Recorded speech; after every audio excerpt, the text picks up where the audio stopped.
Dan Illman, Matt Birney are moving right along at Gulfstream on Pegasus World Cup Saturday. We're going to take a look at race number 11. It's the South Beach Stakes, and our preview is brought to you by DRF Bets. When you sign up, you access big money free bet, $200 with no deposit required. Just head on over to drf.com/join, promo code FREEBET09. Let's take a look at this field of older fillies and mares traveling about 7.5 furlongs. That's 2 turns at Gulfstream Park. It is a big field, but I think we'll have a fairly substantial favorite, and that's the number 11, Celestine, who won the Grade 1 Just a Game back in 2016. I got to be honest, it seems like forever ago. Yeah, it really does. It was just such an unbelievable effort that day at Belmont. She just blew the doors off of a quality field, and it just feels like she's run well, but she's never gotten back to that, and then maybe getting back to a 107 was just unrealistic. But at the same time, she reminds me a little bit right now of Time and Motion, what we saw last year, where the figures were there, but visually, she's not the same horse she was back when she was running that unbelievable Just a Game. But she's the classiest horse in the race. Sure. And you can argue if she runs her B-plus race, it might be good enough to win this. Plus, she really loves Gulfstream Park. Yeah. She's got 5 wins on this turf course, including in a similar spot to kick off her 2017 campaign when she won the Sand Springs Stakes. Now, Celestine's got speed. She's got positional speed. But from post 11, you got to think that Jose Ortiz has got to leave and at least try to establish a position. She might lose ground, and as the Timeform US Pace Projector shows, there are other horses in here that are going to go, and Celestine might get pushed really wide with the short run into the first turn. You know, it's funny. It almost feels like everything we've talked about with the Pegasus, with Gunrunner. I agreed 1,000%. It's kind of the exact same scenario that could happen here in the South Beach, where, you know what, she's got that tactical speed, but she might be hung 4 or 5 wide, and who knows? Is she ready to go off the bench a little bit longer than 7.5? Maybe it ends up being a mile based on how wide she is. Now, a mare that wouldn't mind at all a fast pace is her uncoupled stablemate, and that is in Stormy Victoria, who just missed in the Grade 3 Mike Charmer Stakes last time out. She was through a kind of a tight spot down on the rail in that race. Here's the problem that I have with Stormy Victoria. She loses a lot of photos, and she runs second and third a lot. And you and I really like her at shorter distances, so this cutback's okay, but I like her at 1-turn shorter distances, 1-turn sprints. Yeah, I tend to agree.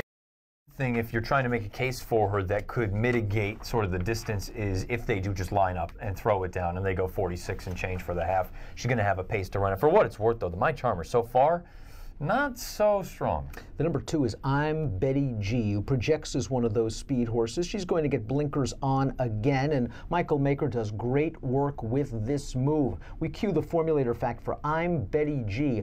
37% winners, a $3.41 ROI, with older horses adding blinkers on turf. I'm Betty G has faced some good competition, most notably in her last race with blinkers, Lovely Bernadette, a horse that not only beat I'm Betty G in the Valley View, came back to win the Mrs. Revere with a 92 buyer. Yeah, Mike Maker's about as good as they get as far as turf and just training in general is concerned. I suppose my concern with this filly, blinkers go back on, we've got a 5-race stretch where she's just hovering in the 86 to 89.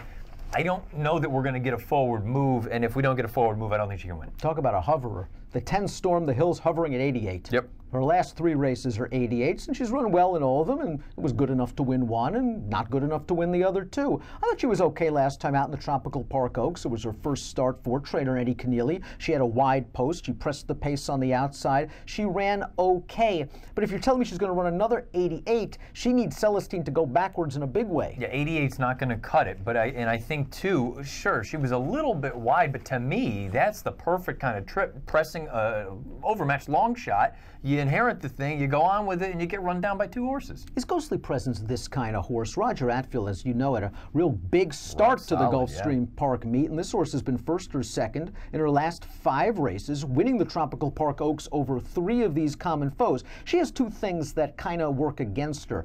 A, this is a tough post position for a stalker like Celestine and for Ghostly Presence, and B, while she did win the Tropical Park Oaks last time out, I wonder if she's a little better on synth. Yeah, I think that's entirely fair. I also look at that Tropical Park Oaks. That was when they ran split divisions of that race that day because they had just a million fillies that wanted to go in it. She was stalking soft fractions. Yeah. The pace dynamic is going to be entirely different, or it looks like it should be entirely different. I don't know if she's as effective coming from 5 or 6 out of it as she is 2.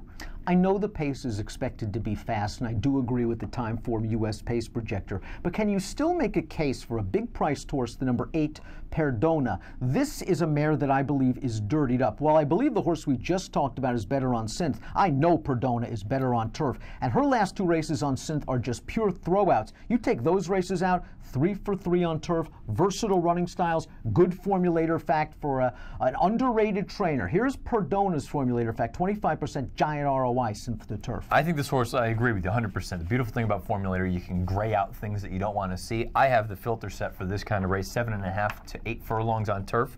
That gives me 5 bold things, 4 of them are victories. It's what she wants to do. I have a kind of a corresponding negative number, though, for Kelly Rubley, and that was what scared me the most past 5 years at Gulfstream, 2 for 53. Again, she's going to be a big number, so don't, completely hold that against, but at the same time, I would use her underneath Illman. I thought Always Thinking did some good things 3 starts back when she pulled off an upset at Laurel. Yes, she got a really fast pace that worked to her advantage, but she's probably going to get another one in this spot.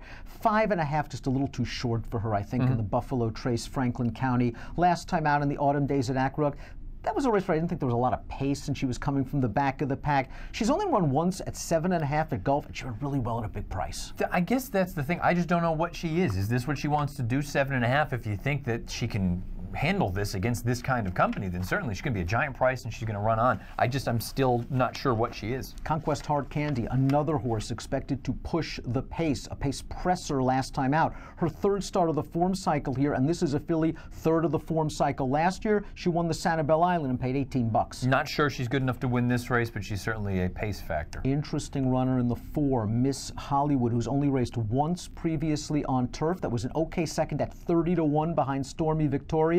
Now she's getting back to this surface.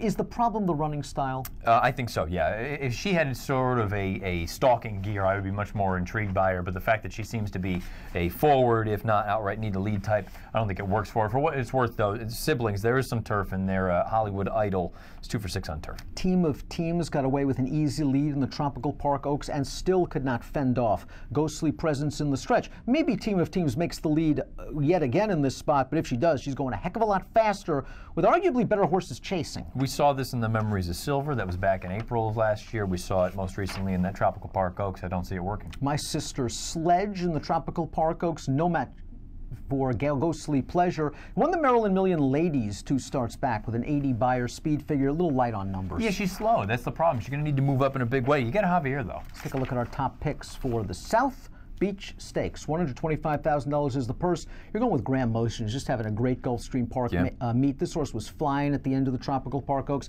Might get a better pace situation this time around. Does it bother you she's 1 for 14? A little bit. I mean, you've got to wonder at some point, are you just a little bit of a nibbler? But I kind of feel like Motion is slowly figuring her out. They brought her over here. They threw her to the Wolves against older horses. And I say the Wolves. I know it wasn't a phenomenal race, but Off Limits turned into a pretty good one. The Mrs. Revere yielding turf, I would imagine the reason they came here was to get firm. And then she ran on very nicely at the end of that last race. I'm concerned a little bit about the distance. 7.5 might be a hair on the short side, but I love the fact that it looks like she's going to get some pace to run at.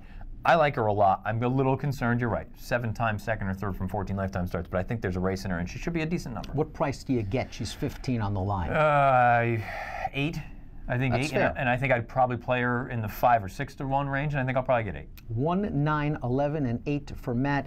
I'll chalk out with Celestine. I think she's the best horse. She needs a trip. I'm going 11, 9, and 2. I do want to use I'm Betty G somewhere underneath, and also maybe as a backup in multiple race wagers. Toss Mike Maker out at your own peril. Again, if you're playing this great card from home, please consider DRF bets. You'll be rewarded when you sign up. $200 free bet, no deposit required. DRF.com/join, promo code FREEBET09. Enjoy the South Beach. It's got an approximate post time of 4:50 Eastern.